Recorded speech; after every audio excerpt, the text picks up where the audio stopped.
Okay, thank you very much for joining the office hours for COIS ADMN 1620. This is our last office hours as we come to the end of the course.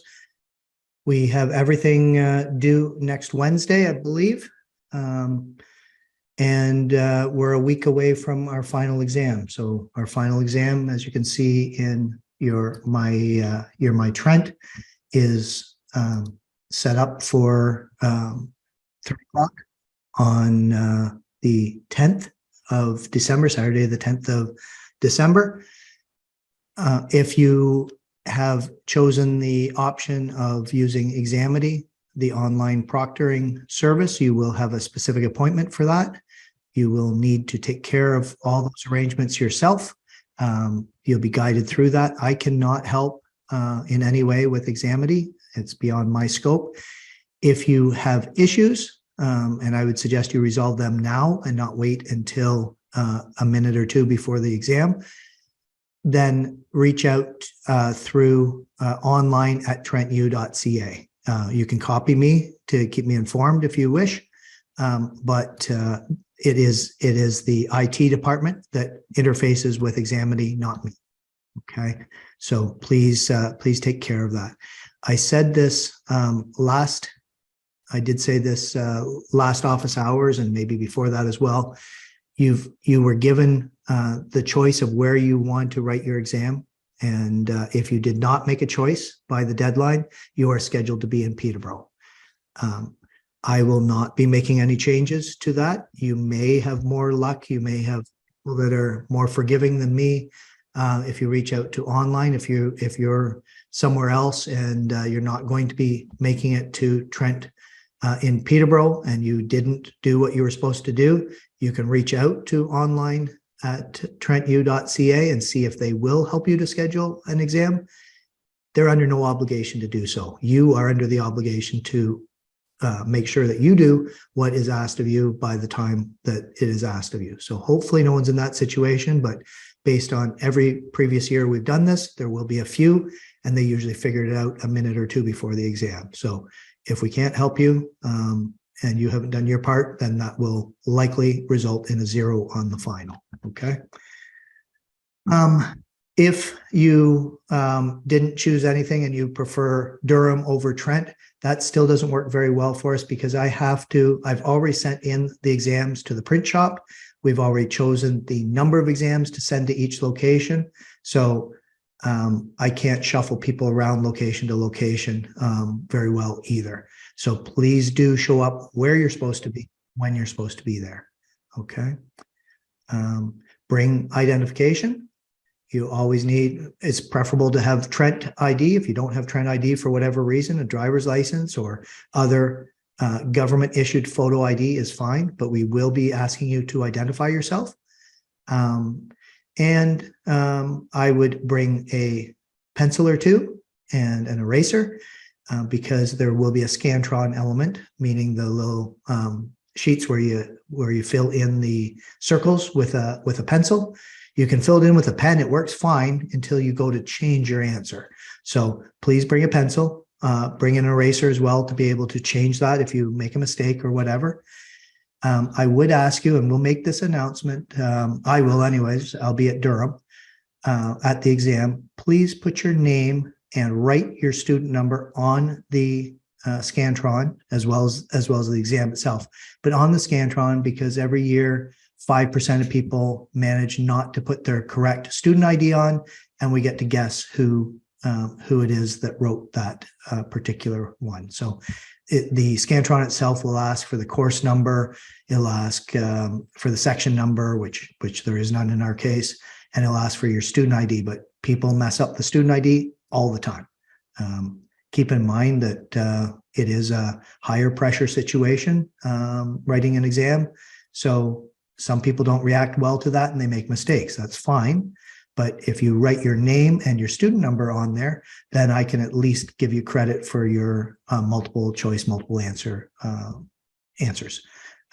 If not, then unless everyone else does it right and you're the last person, then I can't attribute the answers to you. Okay, so do things like that. The exam itself will have a place to write your name and your student number on it.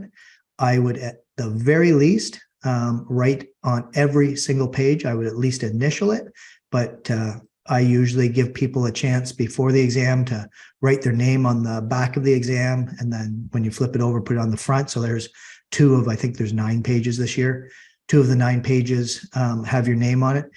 The staple can get removed, it can get torn away or whatever can happen. It's best that you identify each of the pages to you. Okay, so that's why I put it on every single page, your name and your student number. As far as I'm just trying to wrap up everything before I get to the exam itself. I realize that's probably the most interesting part of this, but I want to make sure that I cover all my bases. If you look at your grades in my grade center, we have awarded 66% of the grades. This is assuming that you haven't done the practices, the 3 practices yet for this module. If you have, then it's up to 69. It's depending on how many modules, how many practices you've done. The practice score is immediately displayed, as you guys are aware probably. So 66 to 69% of the marks are in at this point.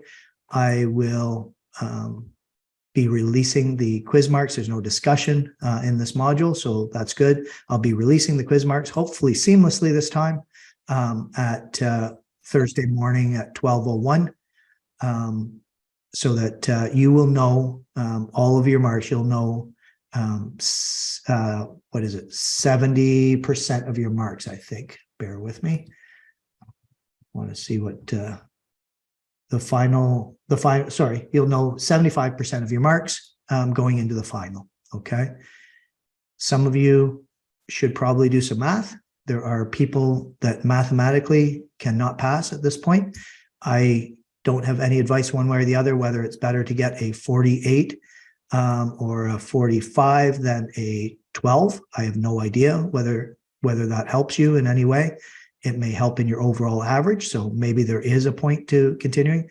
That's a discussion with an academic advisor. I can tell you, and those of you that have come to most of the office hours or emailed me will know my stand on these things. If you get a 49 and there's not a compelling reason to think that something has been mismarked or whatever, I'm not rounding it up to a 50. If it's 49 and a half or above, it's a 50.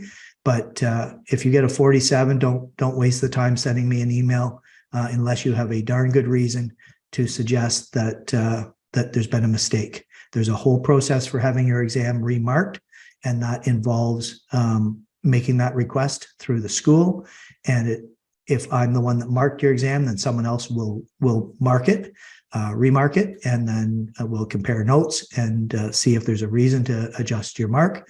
But I would strongly suggest not, as I have all along, not hoping for a remark in order to squeak by in the class, because in my experience, the remarks I've never seen a remark do anything particularly significant to anyone's mark. So please prepare well for the exam.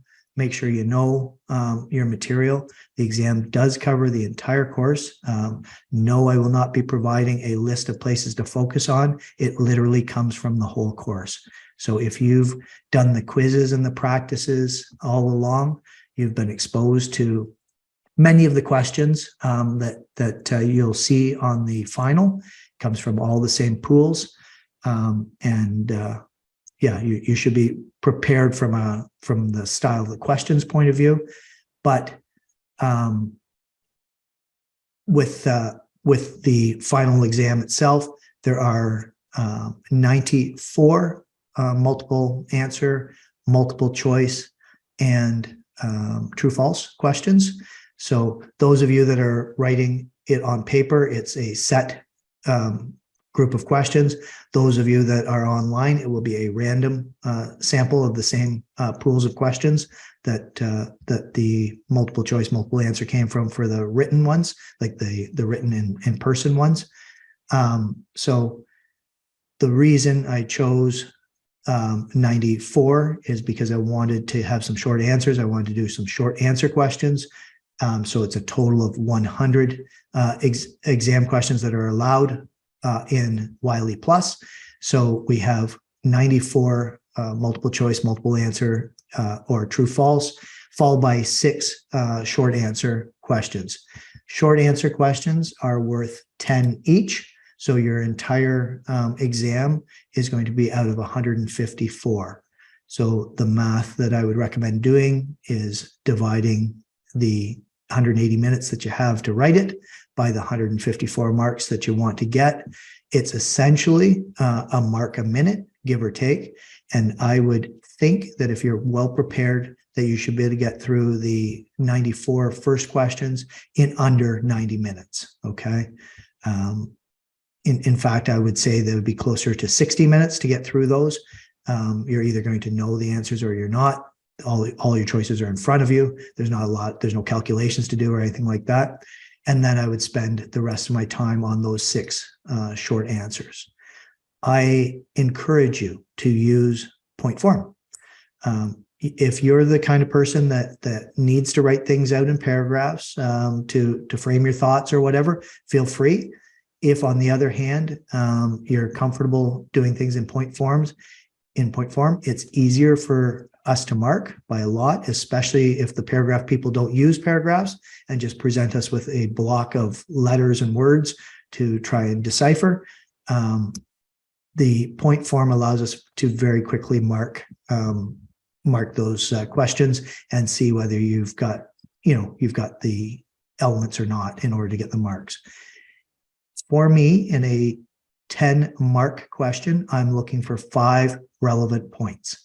Okay, so if it doesn't say list 6 or describe 7 or describe 2, whatever in the question, if it just asks you a question, I'm looking for 5 valid points about that. If you take a shotgun approach and you write 8 points, hoping that you've got 5 correct ones out of that, the ones that you are incorrect will be counted against you. So please make sure that you give me 5 good, solid points that answer the question, and read that question carefully. I mean, you've probably heard this advice before, but read the question carefully. Sometimes there's 2 parts to it. Make sure you address both parts. I can't give you full marks for an answer that only addresses half of my question. You can get half the marks for that, right? So please do be careful that way. Those of you that have accommodations of any sort, if you're writing online, your time will be automatically modified. The other people should be making that need further accommodations that are registered with SAS should be making arrangements with SAS in order to have a scheduled time to write the exam. And we're somewhat flexible with that because sometimes people can only write 1 exam in a day, and maybe you have 2 exams that day. We will work with you to arrive at a schedule for you. But I'm talking about specifically people that are SAS registered, that have accommodations that have been reviewed and approved. Okay. I think I have covered pretty much everything. As far as the way it's going to look, if you're coming to the classroom, it's the gym in Peterborough. I forget the number. Bear with me. I will tell you what number room it is in Durham. All right.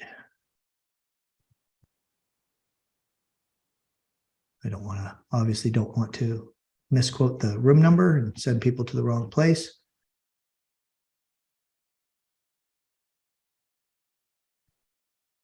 So I did put it in the announcements last week. So Oshawa or Durham both mean the same thing for our purposes. December 10th, 3 p.m. The room is DRA 105. You will have that in an email, but it's also in the announcements. So please refer to those to verify. Like I've said before, I'll be the one invigilating in Oshawa. Dr. Hurley will be invigilating in Peterborough in the gym. So that's the location there. If you're online, you'll be scheduling through Examity. So that's the way it works. There are no supporting materials allowed or required for the exam. So it's on you to do your studying and know your stuff going in.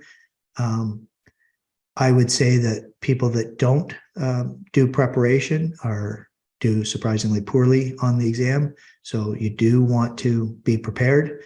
I wouldn't classify it as an incredibly hard exam. It's certainly not written with any intent to be particularly hard, but you do need to have read all the chapters.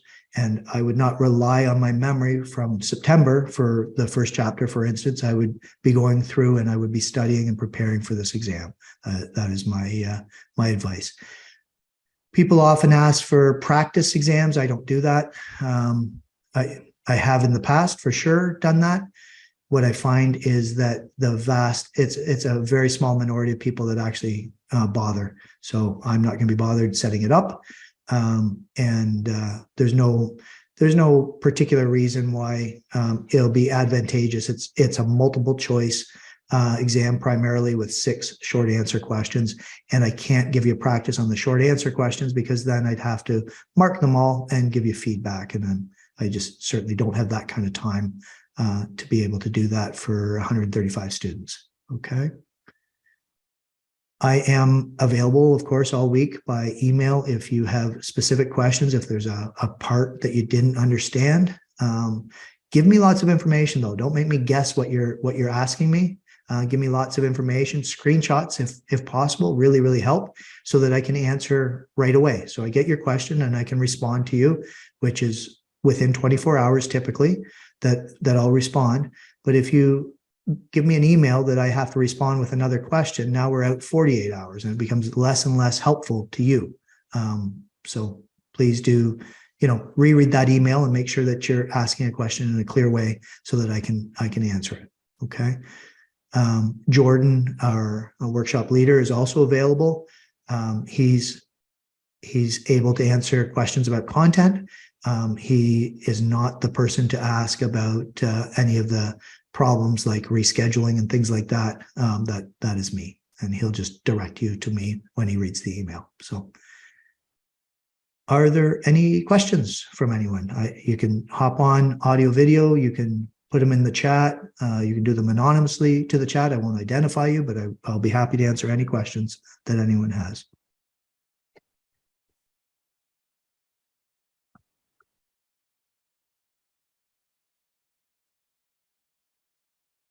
Any chance of an example of how a short answer question will be formatted, like how the question relates to the course material? Sure. Give me 1 second here. Bear with me.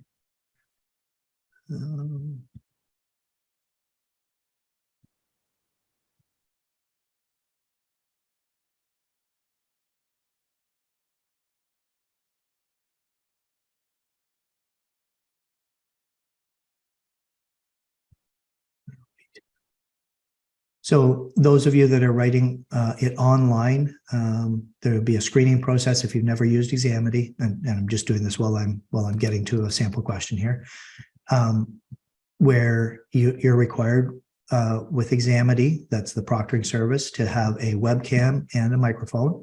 If you don't have both those things and obviously a laptop and an internet connection, you won't be able to do it with Examity.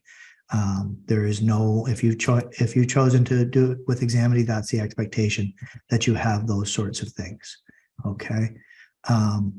They will be having you pan the camera around the room to show that you're not hiding things, that there's no one else in the room, et cetera, et cetera. Okay. So that's, and one of the questions that I often get that I haven't addressed yet is, will all questions be available for the people writing online? All questions will be available. The way Wiley Plus works is that it starts with question 1 and scrolls through, but you can jump back to whichever question you want. You can mark a question as a skip so that you can come back to it.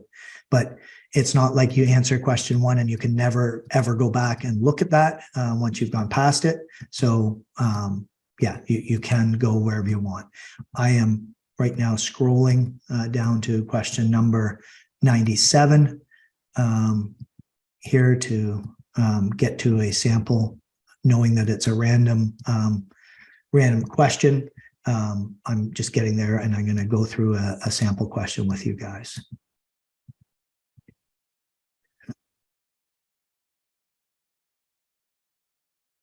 And yes, it is taking this long to scroll through.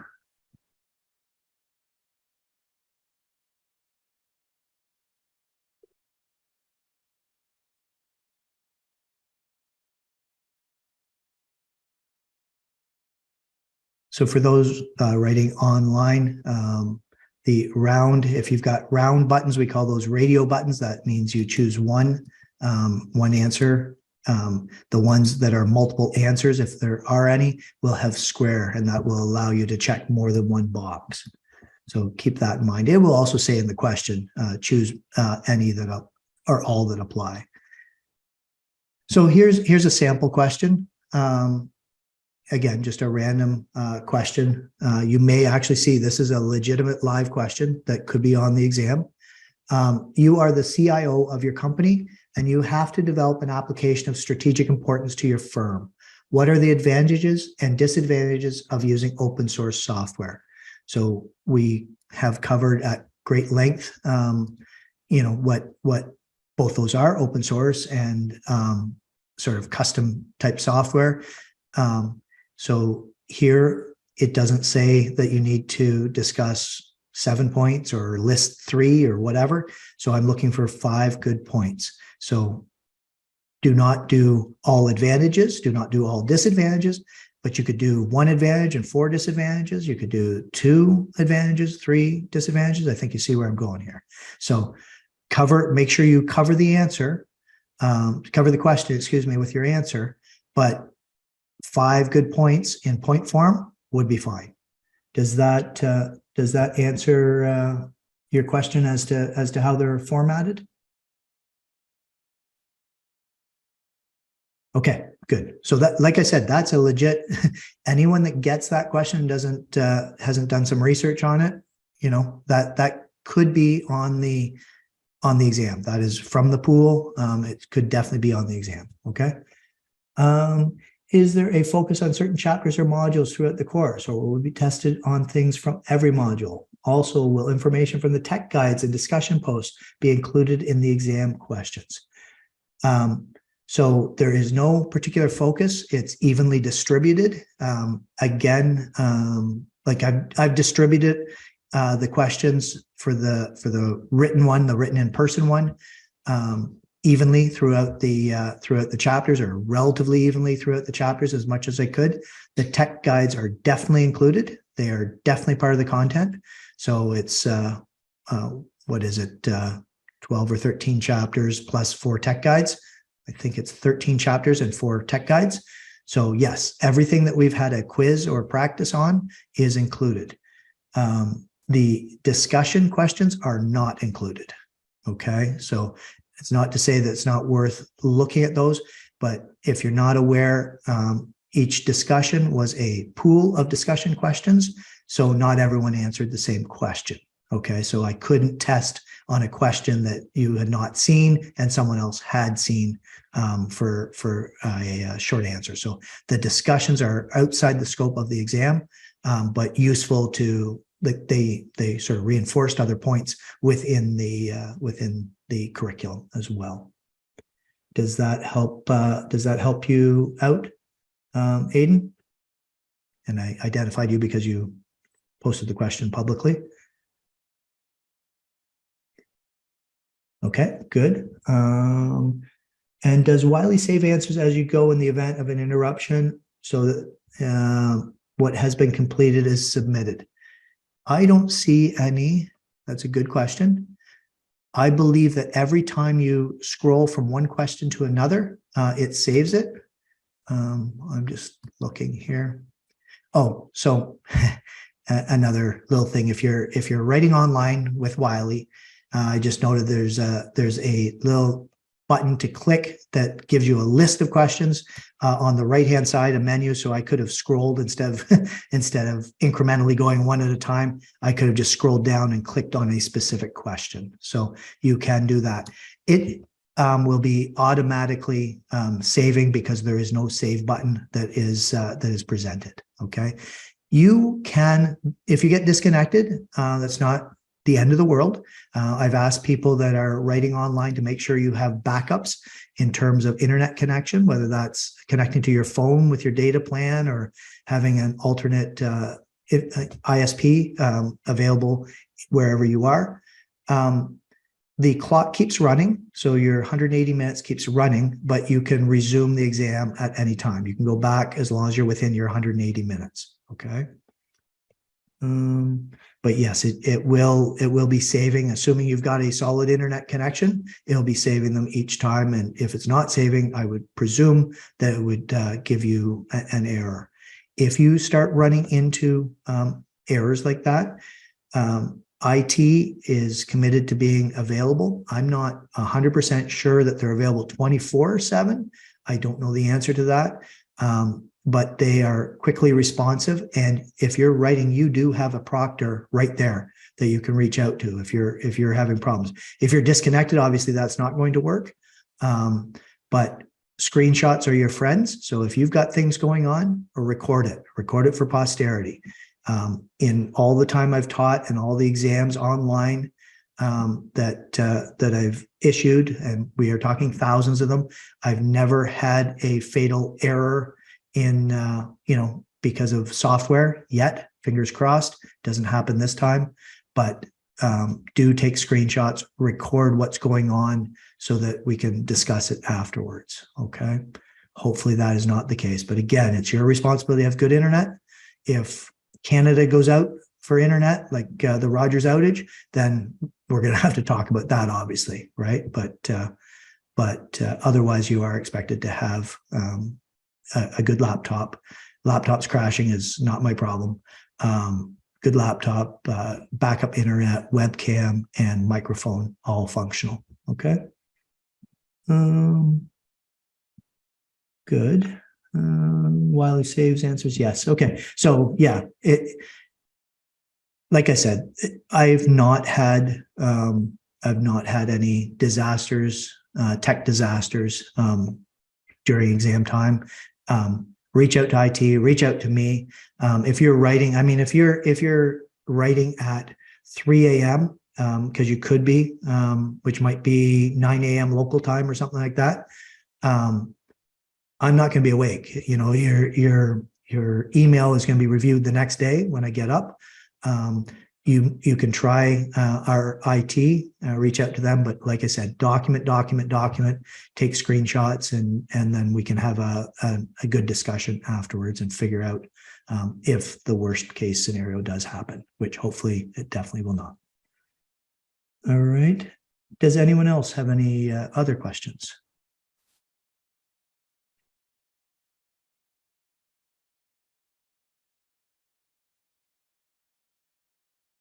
Okay, I am certainly available by email if something occurs to you. As I always caution, earlier is better, right? If you ask me a question at 9 a.m. on Saturday, I may be on the road getting ready to go to the exam location or whatever. May not get a fulsome answer. Please study early, study often, ask me questions as you need. Good luck on the exam. There's many people that are at almost perfect, that are over 95% in this course, and there's no reason to expect that you won't be able to maintain that through the exam. I have no issues whatsoever with giving students 100%. If you earn that, you earn that. That's great. I also have no issues in giving a student 37% or 49%. So yeah, the people typically, and I've said this all along for every office hours, the people that show up for office hours or at least watch the office hours that are engaged, this is a course where you can pad your average by a substantial amount, because it is attainable. So hopefully you're in a good situation going in. Many people are going to have already passed the course. Lots of people need 60% or something like that. Many will be already over that mark before we go into the final. So good luck on the final. I don't think you'll find it in any way surprising, but the better prepared you are, the more happy you'll be with the results, of course. Can we check where we are scheduled for? Where can we check? That's a great question. I don't know. I don't know the answer to that.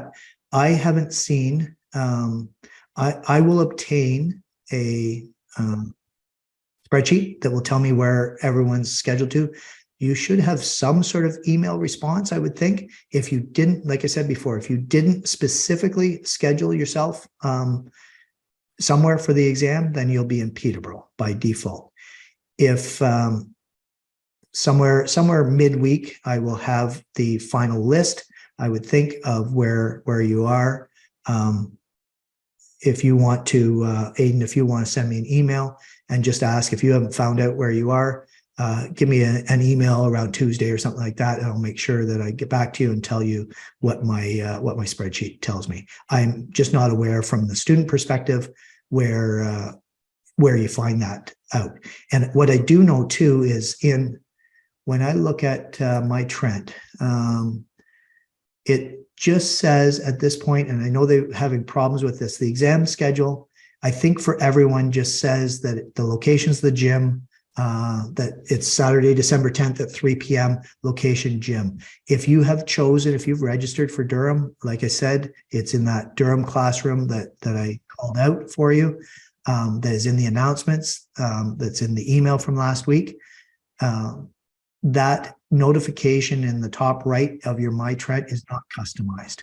It doesn't pertain to you specifically. It's the default for the course. Okay. All right, guys, if you don't have further questions, thanks for joining. Thanks for asking good questions, and good luck on the exam. Get on with your Saturday. I'll see some of you next Saturday. I guess the one last thing that I would say is that the way the process works, and this is not just me, this is everyone, professors have 10 days to get the marks in to the administration. We do not, we as individual professors are not allowed to tell you what your exam results are. You can certainly calculate those until they're posted in your My Trent. That's at the admin's discretion, not at the professor's discretion.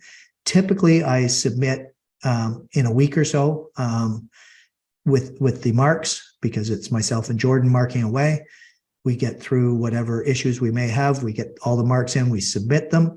It's usually 1 or 2 days. It can be as much as 3 days for the administration to then post them. There is a review process that they do. So sending me an email asking me when your marks are going to be disclosed, when the administration gets around to it. That's the answer to that. But they are pretty quick. But I would say approximately 10 to 12 days is the outside range of when you should expect to see your marks, 10 or 12 days after the 10th. So before Christmas, you should see your marks. Okay, like I said, I cannot disclose them. I'm not allowed to. I'm specifically instructed not to. And when you calculate what you got on the exam, you think, oh my, I only got 10 out of 25. That's a disaster. There must be some sort of a mistake. There is a formal appeal process for that. I can't help you with that either. I'm excluded from doing that. Okay. Just like to give you guys information that hopefully be useful in your entire career at Trent. That's how it works here. Okay. Have a good Saturday and get some studying in, please. I want to see some good results. Take care, guys.